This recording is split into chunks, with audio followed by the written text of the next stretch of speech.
बारिश से भीगी हुई एक रात, शहर के एक भीड़ भाड़ वाले मोहल्ले की तंग गलियों में चिंटू खेल रहा है। तभी कचरे के ढेर में उसे कुछ अजीब दिखता है। एक शानदार पुराना कोट।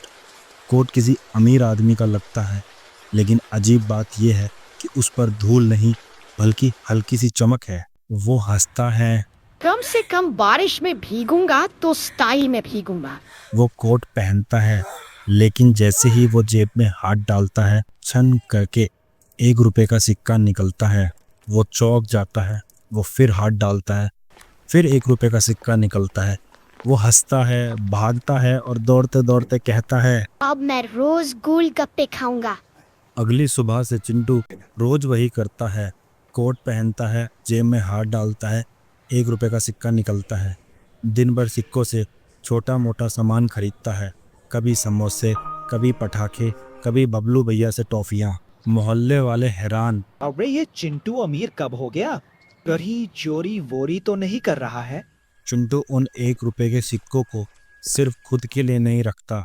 वो एक अंधे भिखारी को रोज 1 रुपया देता, छोटे बच्चों को टॉफियाँ दिलवाता है, बूढ़ी अम्मा को दूध लाकर देता है। एक दिन जब वो जेब में हाथ डालता है, 1 रुपए की जगह गिरता है पुराना कागज। कागज में कुछ अजीब भाषा, एक नक्शा और एक लाइन लिखी होती है, जिसने जेब से दुनिया बदली, उसके हाथों में दुनिया होगी। वो कागज लेकर बबलू भैया के पास जाता है। भैया बताते हैं, ये कोई मामूली कोट नहीं, ये उस जादूगर का है जिसने एक समय गरीबों को अमीर बना दिया था, मगर उसने एक चेतावनी छोड़ी थी, लालच आया तो जादू गया।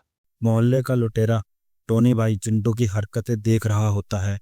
वो एक दिन कोट चुरा लेता है। टोनी भाई बार बार कोट पहनता है, जेब में हाथ डालता है और एक एक करके 100 सिक्के इकट्ठे कर लेता है।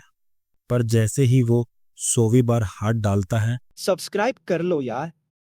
उसके हाथ से धुआं निकलता है। उसकी उंगलियां सिक्कों में बदलने लगती है। वो चिल्लाता है, नहीं, ये मेरा है, मैं करोड़ों कमाऊंगा। कोट की जेब से गूंजती है आवाज, जो किसी मासूम का सपना चुराए, वो ख्वाब नहीं बदुआ कमाता है। टोनी पूरा सिक्कों में बदलता है। फर्श पर बस चमकते हुए सिक्के गिरते हैं और कोट वहीं लवारिस पड़ा रह जाता है। एक कबाड़ी वाला सुबह कबाड़ा उठाने आता है। उसे वो कोट दिखता है। वो कहता है, बड़ा अजीब है ये, पर इसे देखकर एक चेहरे की याद आ रही है, वो छोटा लड़का। कबाड़ी वाला मोहल्ले में लौटता है और कोट चिंटू को वापस देता है। बेटा, ये तेरा है, तू ही पहन।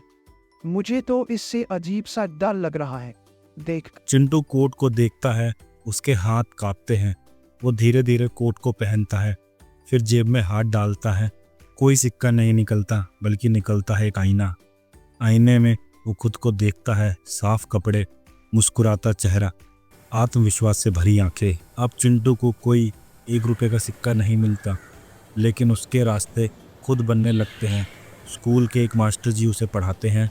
मोहल्ले वाले किताबें और यूनिफॉर्म देते हैं। बबलू उसे अपनी दुकान पर काम पर रखता है। अब उसके पास जादू नहीं, लेकिन सपने हैं, और सपनों से बड़ा कोई जादू नहीं होता। चिंटू स्कूल यूनिफॉर्म में उसी कोट को पहनकर स्कूल जा रहा है। पीछे से आवाज आती है, भैया 1 रुपए देंगे? चिंटू मुस्कुराकर कहता है, अब 1 रुपया नहीं, पर तुझे पढ़ने का मौका दूंगा।